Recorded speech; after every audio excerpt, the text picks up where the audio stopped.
Hello student, good evening to all of you students.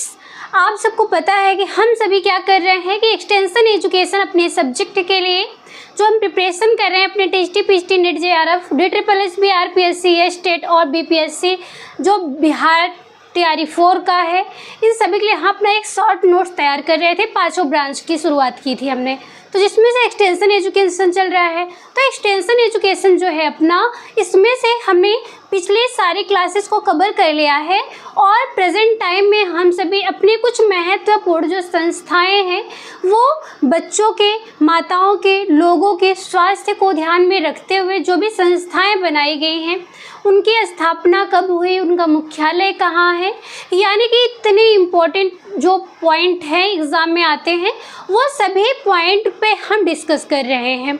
यहाँ पे आपको थियरी डिटेल में नहीं बताया जा रहा है, वो यहाँ पे सिर्फ आपको शॉर्ट नोट्स प्रोवाइड किया जा रहा है जो आप जो है जितना आप समझ सकते हैं कि एक अगर आप रट लेते हैं तो टीजीटी के खास करके एग्ज़ाम में, DSSB के और स्टेट के खास करके कोई भी ऐसा टॉपिक नहीं है जिसको यहाँ पे कवर ना किया गया हो।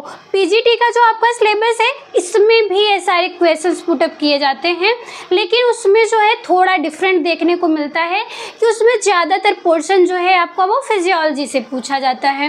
तो यहाँ पे आपको परेशान होने की कोई आवश्यकता नहीं है पीजीटी के स्टूडेंट्स को, जिन्हें ये लग रहा है कि ये जो अपनी क्लास है इसमें फिजियोलॉजी ज़्यादा नहीं बताया जा रहा है। जैसे जैसे एक सीक्वेंस से आपका ब्रांच कवर होता जाएगा वैसे वैसे आपको एक सीक्वेंस से सारी बातें बताई जाएंगी, सारी क्लास को आपके लिए कवर किया जाएगा। ठीक है, तो आज की क्लास में हम अपने नेक्स्ट पॉइंट की शुरुआत करते हैं। जो नेक्स्ट पॉइंट है अपना वो है ICDS। इसका फुल नेम देखिएगा, integrated child development service. Hindi में इसका नाम है समन्वित या फिर इसी के स्थान पे एकीकृत देखने को मिलता है।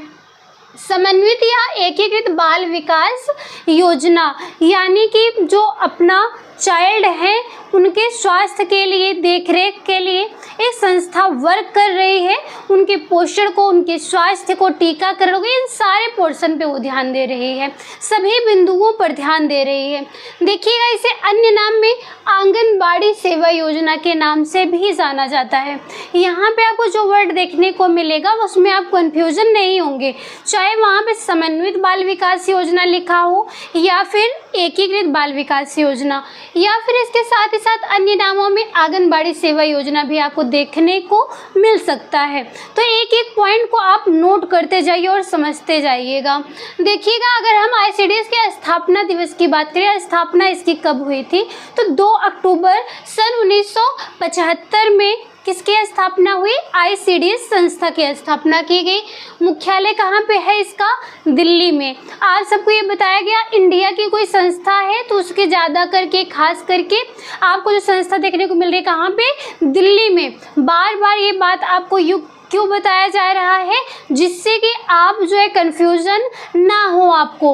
अगर आप कहीं पे भी थोड़ा भी कन्फ्यूज़न में हैं, क्वेश्चंस आपको नहीं आ रहे एग्ज़ाम में, तो आप जो है अगर क्लियर आपको नहीं याद है तो इतना ध्यान रखिएगा कि अगर वो इंडिया की संस्था है, जो इंडियन है, नेशनल है, इस प्रकार का अगर कोई नाम देखने को मिलता है और ऑप्शन में आपको जो भी है आपको बिल्कुल भी समझ में नहीं आता है तो वहाँ पे आप दिल्ली ऑप्शन को सिलेक्ट कर लीजिएगा, क्योंकि कुछ ही संस्थाएं हैं जैसे निन का है हैदराबाद में, तो इसी प्रकार से कुछ ही संस्थाएं हैं जो अलग अलग हैं, लेकिन ज़्यादातर अपनी इंडिया की संस्थाएं वो कहाँ पे हैं? दिल्ली में है। इतना याद हुआ आप लोग को। आगे देखिएगा इसके अगर हम सहायता की बात करें कि कौन सी संस्था और है जो इसकी क्या करिए सहयोग इसे प्रदान कर रही है, तो देखिएगा निप्सिड इसको पढ़ते हैं NIPCCD द्वारा, निप्सिड शॉर्ट में पढ़ते हैं इसको। निप्सिड संस्था है, इसके जस्ट टॉपिक के बाद उसे निप्सिड को आपको पढ़ाया जाएगा। निप्सिड जो संस्था है वो भी इसी पे वर्क कर रही है और ये जो है ICDS संस्था की क्या कर रही है? मदद कर रही है। इसके बाद देखिएगा ICDS संस्था के 2 खंड बनाए गए हैं, 2 खंडों में इसे विभाजित किया गया है और 2 खंड की अगर हम बात करें तो एक प्रारंभ में है और वर्तमान में। आप ये देखिएगा, हम ये नहीं कह रहे कि इसे 2 खंड में विभाजित किया गया। मेरे कहने का मतलब ये है कि इसके जो खंड बताए गए हैं वो 2 बातों में बताया गया है।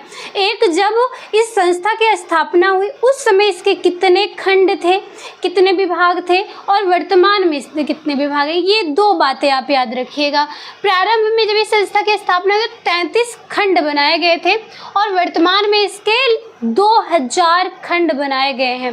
ठीक है, ये एक एक पॉइंट आप नोट करिएगा और याद कर लीजिएगा। आगे देखिएगा, कोई भी अगर संस्था है तो उसका कुछ ना कुछ मोटिव होता है, उद्देश्य होता है। तो यहाँ पे इसके उद्देश्य में बताया गया 0 से 6 वर्ष के बालक, गर्भवती व धात्री तथा किशोरियों हेतु देखरेख व पोषण तथा स्वास्थ्य की देखरेख। इसका मतलब क्या समझ रहे हैं आप लोग को?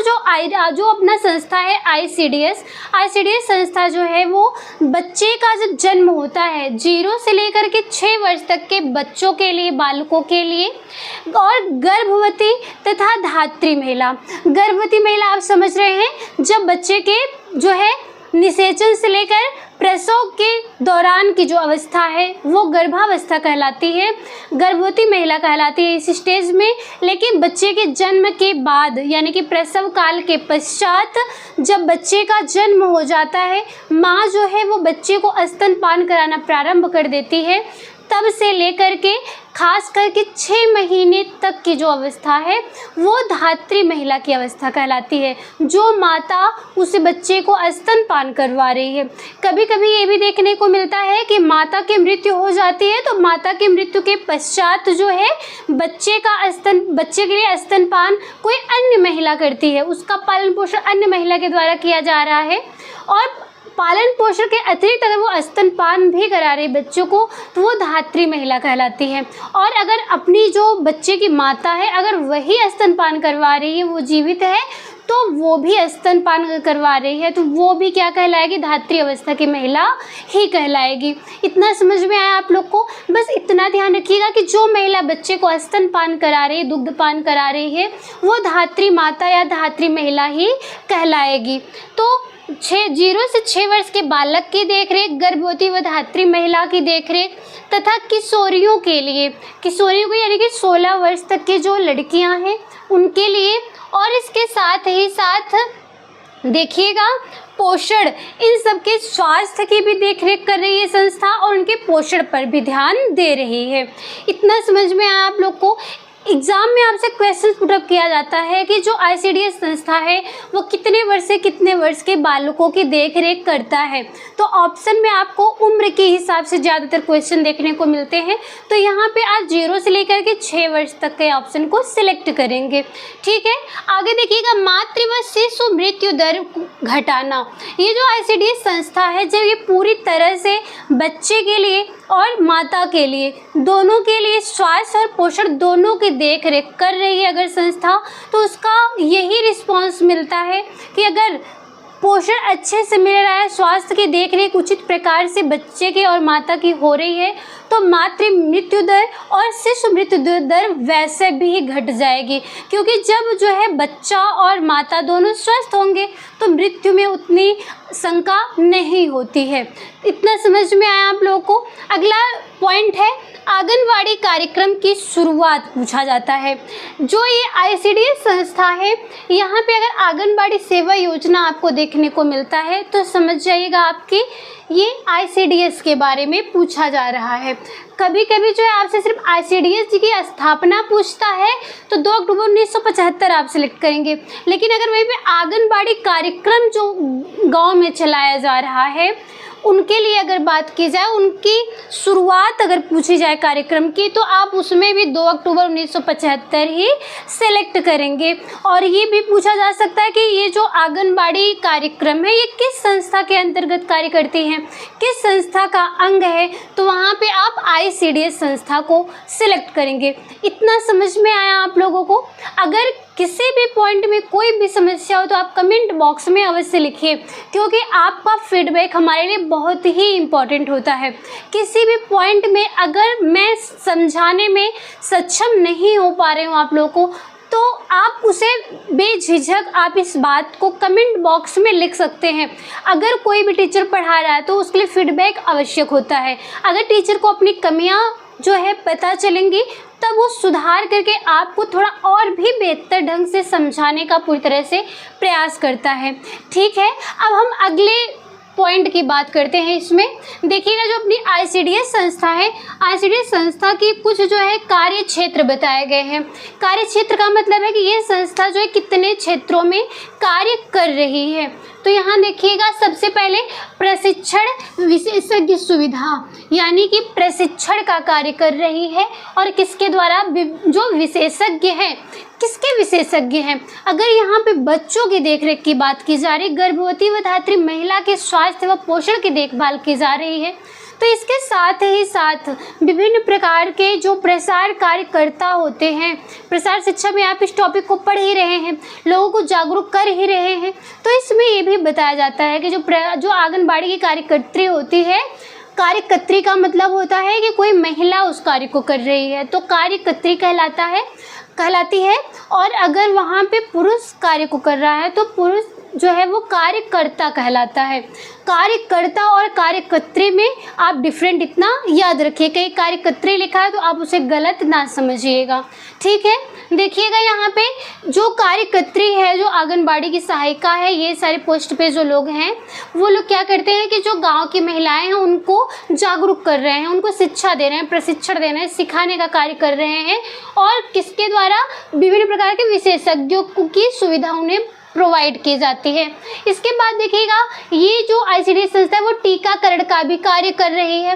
इसके साथ ही साथ स्कूल पूर्व शिक्षा भी दी जा रही है। आज सभी देख रहे हैं कि जो विद्यालय अपना गांव का प्राथमिक विद्यालय है, यहाँ पे आंगनबाड़ी की जो कार्यकर्त्री हैं, जो महिलाएं हैं, वो सभी जो है आंगनबाड़ी के अंतर्गत जो कार्य कर रही हैं वो भी कर रही हैं। और इसके साथ ही साथ प्राथमिक विद्यालयों में क्लास फर्स्ट के निचले, यानी कि आंगनबाड़ी में आप सुने होंगे कि बच्चे जो है प्राथमिक विद्यालय में आप देख रहे हैं कि बच्चों से पूछे कि आप कौन से क्लास में पढ़ते हैं तो वो बताएंगे मैं आंगनबाड़ी में पढ़ता हूँ या पढ़ती हूँ, इस प्रकार से बताते हैं। तो उनको जो शिक्षा प्रोवाइड की जा रही है तो वो आंगनबाड़ी कार्यकर्त्री के द्वारा ही प्रोवाइड की जाती है। जो उस गाँव की आंगनबाड़ी जो महिलाएँ होती हैं उनके द्वारा ही उनको शिक्षित किया जाता है। क्या वहाँ पे उनको विशेष प्रकार का सिलेबस प्रोवाइड किए जाते हैं? बिल्कुल भी नहीं, क्योंकि ये जो शिक्षा इनको दी जाती है 0 से लेकर के 3 वर्ष तक की शिक्षा दी जाती है बच्चे को आंगनबाड़ी कार्यकर्त्री के द्वारा। तो यहाँ पे उनको जो है अनौपचारिक शिक्षा दी जाती है, खेल खेल के माध्यम से, प्रकृति के माध्यम से, जैसा ये बच्चे सीखते हैं उस प्रकार से उन्हें शिक्षा प्रोवाइड की जाती है। इसके बाद देखिएगा, टीकाकरण का भी कार्य किया जाता है। स्कूल पूर्व शिक्षा जो है उन्हें 3 से 6 वर्ष तक भी प्रदान किया। सॉरी, इसके पहले मैंने 0 से 3 वर्ष आपको बताया था, मिस करके मैंने बोल दिया। यहाँ पे 3 से 6 वर्ष है, क्योंकि आप देख रहे हो क्लास फर्स्ट में जब बच्चा प्राथमिक विद्यालय में जाता है 5 साल के बाद ही उसका एडमिशन फर्स्ट में कराया जाता है। क्योंकि ऐसा जो नियम है उसमें बताया गया है कि जब स्टूडेंट पढ़ता है क्लास 10th में उसका रजिस्ट्रेशन हो रहा है तो उस समय बच्चे की जो उम्र है वो 15 साल होनी चाहिए या 14 साल होने चाहिए। तो ये बातें बताई गई हैं। तो इसी के आधार पर जो 3 से 6 वर्ष तक बच्चे जो है आंगनबाड़ी में पढ़ते हैं और 6वें साल उनका एडमिशन जो है फर्स्ट क्लास में करवाया जाता है। तो इसी प्रकार से ये जो शिक्षा इनको दी जा रही है, स्कूल की पूर्व शिक्षा दी जा रही है, वो आंगनबाड़ी की क्लासेस कहलाती है, आंगनबाड़ी शिक्षा कहला रही है। इसके बाद ये शिक्षा जो अनौपचारिक शिक्षा का मतलब यहाँ पे कोई बातें फिक्स नहीं है। जिस भी भाषा में जिस भी चीज़ को बच्चा सीखना चाहे वही बातें बच्चे को सिखाई जाती है, खेल खेल के माध्यम से, प्रकृति के माध्यम से।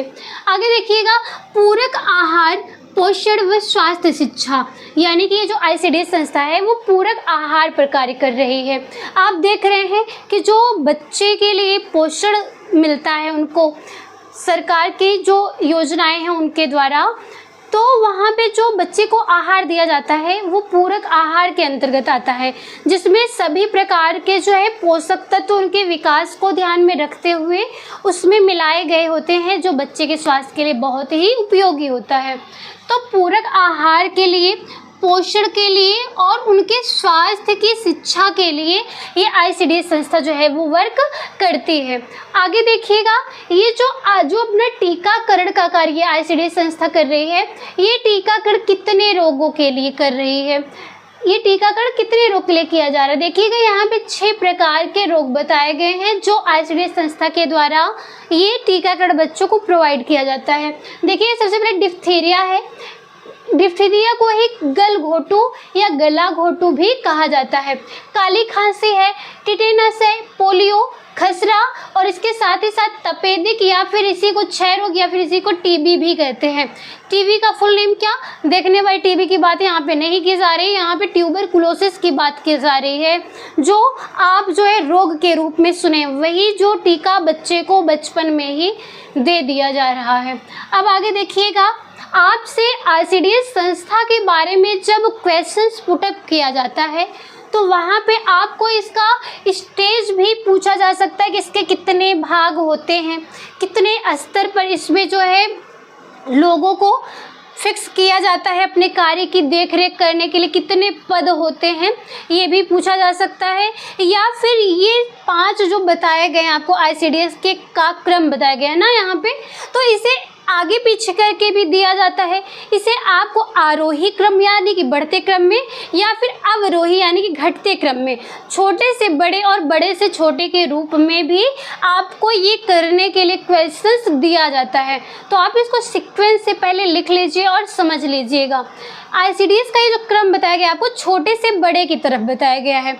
सबसे छोटा जो पोस्ट होता है आंगनबाड़ी का वो होता है आंगनबाड़ी सहायिका। ये आईसीडीएस का क्रम बताया जा रहा है। आंगनबाड़ी की जो सहायिका होती है इससे बड़े पोस्ट पे होती है आंगनबाड़ी कार्यकर्त्री होती है। ठीक है, जो आंगनबाड़ी कार्यकर्त्री हैं आपके गांव में उनसे भी छोटे पद पे उनकी जो होती हैं वो आंगनबाड़ी सहायिका होती है। ठीक, इसके बाद देखिएगा मुख्य सेविका यानी कि इसको सुपरवाइजर के नाम से भी जाना जाता है। आप लोग के लिए एक अलग से क्लास प्रोवाइड की जाएगी जिसमें मुख्य सेविका के बारे में आपको डिटेल्स में बताया जाएगा। ठीक है, इसके बाद देखिएगा सीडीपीओ या इसी को फुल नेम इसका क्या है? Child development project officer. English में इसका फुल नेम है। सीडीपीओ का फुल नेम भी आपसे पूछा जाता है। इंग्लिश में आप लिखेंगे child development project officer. Hindi में इसको बाल विकास प्रोजेक्ट अधिकारी के रूप में इसको जाना जाता है। इसके बाद देखिएगा अगली जो इससे बड़ी पोस्ट है डीपीओ की होती है, डिस्ट्रिक्ट प्रोजेक्ट ऑफिसर होता है। ये जिला कार्यक्रम जो अधिकारी होता है उसके अंतर्गत ये कार्य जो है देखने को मिलता है। और आपको जो है कुछ जब ग्रेजुएशन की क्लासेस जो आपको प्रोवाइड की गई थी उसमें आपको बताया गया था, ग्रेजुएशन में आप लोग पढ़े भी होंगे, जो स्टूडेंट प्रेजेंट टाइम टीचिंग का प्रिपरेशन कर रहे हैं वो सब ग्रेजुएशन में पढ़े होंगे कि जो अपना विभिन्न प्रकार की महिलाओं पे हो रहे अत्याचार हैं, घरेलू हिंसा है, दहेज प्रथा है, इन सब से छुटकारा पाने के लिए अगर किसी के साथ ऐसी समस्याएं उत्पन्न हो रही हैं तो उसकी देख रेख के लिए जब वो जो है कानून की सहायता लेना चाहती हैं तो उनके लिए ये जो पहला ऑप्शन होता है वो होते हैं सीडीपीओ यानी कि बाल विकास जो प्रोजेक्ट अधिकारी हैं, या फिर इन तक पहुंचने के लिए आप आंगनबाड़ी सहायिका या आंगनबाड़ी कार्यकर्त्री की भी हेल्प ले सकती हैं। ये उनके लिए जो है बहुत ही अच्छा ऑप्शन बताया जाता है। किसी भी महिला के साथ महिला जो है पहले खुद अपने स्थान पर अगर गलत ना हो, महिला अपने स्थान पर अगर गलत नहीं है और इसको ध्यान में रखते हुए वो कोई कदम ऐसा उठाना चाहती है, कानून की हेल्प लेना चाहती है, अगर किसी महिला के साथ कोई भी अन्याय हो रहा है तो उसके लिए वहाँ कानून तक पहुँचने के लिए आप जो है आंगनबाड़ी सहायिका या आंगनबाड़ी कार्यकर्त्री की भी हेल्प ले सकती हैं। हालांकि ये जो आंगनबाड़ी सहायिका और कार्यकर्त्री हैं प्रेजेंट टाइम में इन सबको बस एक ही कार्य दिखता है कि जो गर्भवती महिलाएं हैं और बच्चे की देखरेख, बस इतना ही कार्य करती हैं। ठीक है, और इसके साथ ही साथ जो उनकी ड्यूटी प्राथमिक विद्यालयों में लगी हुई उतने ही कार्यों को देखती हैं। और ज़्यादातर लोगों को इसके बारे में ये नॉलेज भी नहीं है कि इन सब के लिए वो किस स्तर पे पहुंचने के लिए, अपने कानून की हेल्प लेने के लिए किसकी मदद ले सकती है। इतना आप ध्यान में रखिएगा। इसके बाद है आईसीडीएस जो संस्था है, इस संस्था के द्वारा 6 सेवा पैकेज भी प्रदान किए जाते हैं। इनका कार्य क्षेत्र तो आपने देख लिया, टीकाकरण जो कितने रोग पे किया जा रहा है वो तो आपने देख लिया, लेकिन आपसे अलग से ये भी क्वेश्चन पुटअप किया जाता है कि आईसीडीएस संस्था के द्वारा कुछ सेवा पैकेज प्रोवाइड किए जाते हैं जिनकी संख्या 6 बताई गई है। तो उन 6 सेवा पैकेजों में ये नाम बताया गया आपको। सबसे पहला बताया गया कि पूरक पोषण। पूरक पोषण क्या है? जो अपना क्या कर रहा है, जिसमें विभिन्न प्रकार के आवश्यक पोषक तत्व मिलाए गए हैं। स्कूल पूर्व शिक्षा, जो अनौपचारिक शिक्षा दी जा रही है। पोषण व स्वास्थ्य संबंधित शिक्षा दी जा रही है कि गर्भवती महिलाएं धात्री महीने के लिए क्या आवश्यक है, बच्चे के लिए पोषण के लिए क्या आवश्यक है जब वह गर्भ में है, या फिर जन्म लेने के बाद बच्चे को किस प्रकार से देख रेख करनी है, बच्चे का पोषण सही से हो रहा है या फिर नहीं हो रहा, उनका वजन कितना है, उन्हें किस प्रकार का टीकाकरण कब लगवाना है। इन सब का जो कार्य ये ICDS संस्था के द्वारा ही करवाई जाती है। और जो आंगनबाड़ी की कार्यकर्त्री आपके घर तक ये पहुंचती हैं, उनका जो कार्य ये दिया जा रहा है वो ICDS संस्था के द्वारा ही प्रोवाइड किया गया है। आगे देखिएगा टीकाकरण। इसके साथ स्वास्थ्य जांच, वही हमने बताया कि बच्चों की और माताओं की देखरेख करती रहती है, उन्हें किस प्रकार की सुविधा, किस प्रकार के स्वास्थ्य और किस प्रकार की पोषण की आवश्यकता है, इन सब का ध्यान रखते हैं। और फिर रेफरल सेवा, यानी कि रेफरल सेवा का मतलब है परामर्श देने का कार्य। तो जो ग्रामीण महिला है वो क्या कर रही है कि वो सेवा प्रदान कर रही है, लोगों को परामर्श दे रही है कि जो गर्भवती महिला है या धात्री महिला है वो किस प्रकार से अपनी और अपने बच्चे के लिए अच्छे से देख रेख कर सकती है और उनके स्वास्थ्य का ध्यान रख सकती है। तो इन सब के संबंध में जो है परामर्श देने का कार्य ICDS संस्था के द्वारा प्रोवाइड किया जाता है। आई होप यहाँ पे जितना भी पॉइंट आपको बताया गया वो आप डिटेल्स में समझ पाए होंगे। नेक्स्ट पॉइंट है अपना निप्सिड। इसके पहले वाले पॉइंट में हमने यही देखा था कि जो अपना क्या था ICDS संस्था वो किसका अंग था, किसके साथ कार्य कर रहा है, वो निप्सिड के द्वारा कार्य कर रहा था। तो यहाँ पे आप देखिएगा जो निप्सिड है इसका फुल नेम क्या है, सबसे पहले ये देख लीजिएगा आप। National institute of public cooperation and child development, यहाँ पे राष्ट्रीय जन सहयोग एवं बाल विकास। ये नाम से समझ में आ रहा है कि ये अंतर्राष्ट्रीय संस्था नहीं है। ये कौन संस्था है? ये राष्ट्रीय संस्था है। तो इसका मुख्यालय कहाँ होगा? दिल्ली या फिर नई दिल्ली। तो इसका मुख्यालय कहाँ पे है? नई दिल्ली। कहाँ से ये बात हमें समझ में आया?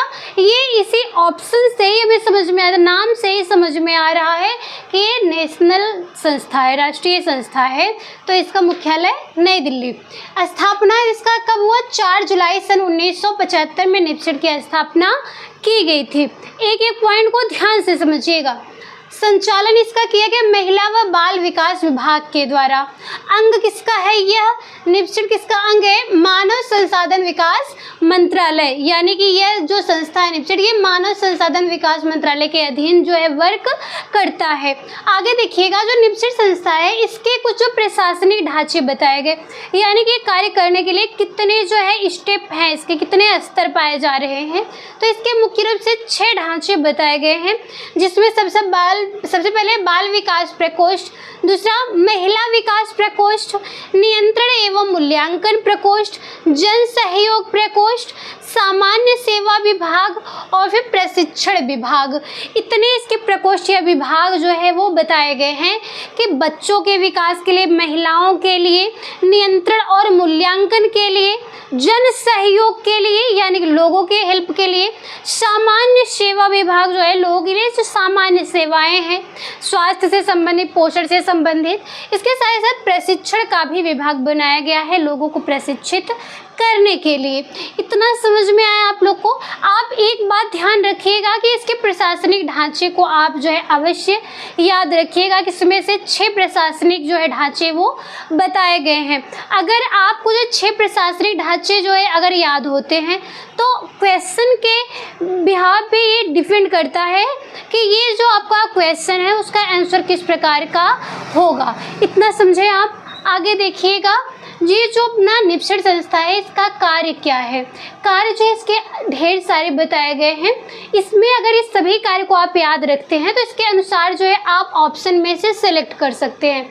देखिएगा बाल विकास है, बाल विकास हेतु ढांचा प्रदान करना, सरकारी नीति व स्वैच्छिक गतिविधि का समन्वयन करना, प्रकाशन करना, जिस प्रकार से अदर संस्थाएं जो हैं वो बुक्स वगैरह प्रकाशित कर रही है, अपनी पैम्पलेट पैम्फलेट्स वगैरह दे रही हैं उसी प्रकार से प्रकाशन करना, पत्रिकाएं वगैरह, प्रशिक्षण देना, लोगों को प्रशिक्षित करना, सरकारी व गैर सरकारी जो संस्थाएं हैं उनका क्या है, सहयोग देना। ये सारे जितने भी वर्क हैं ये किसके अंतर्गत आ रहे हैं, निपसित संस्था के अंतर्गत आते हैं।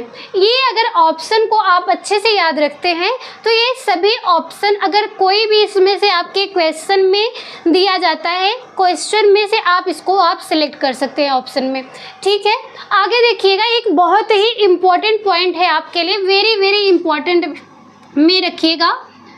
ठीक है, ये बताया गया कि यूनिसेफ जो आपकी संस्था थी वो संस्था जो है कैसी थी, वो अंतर्राष्ट्रीय संस्था थी। United Nations international children emergency fund, पिछले टॉपिक में ये सारी चीज़ें आपको पढ़ाई गई हैं कि जो यूनिसेफ संस्था है ये अंतर्राष्ट्रीय लेवल पे वर्क कर रही है।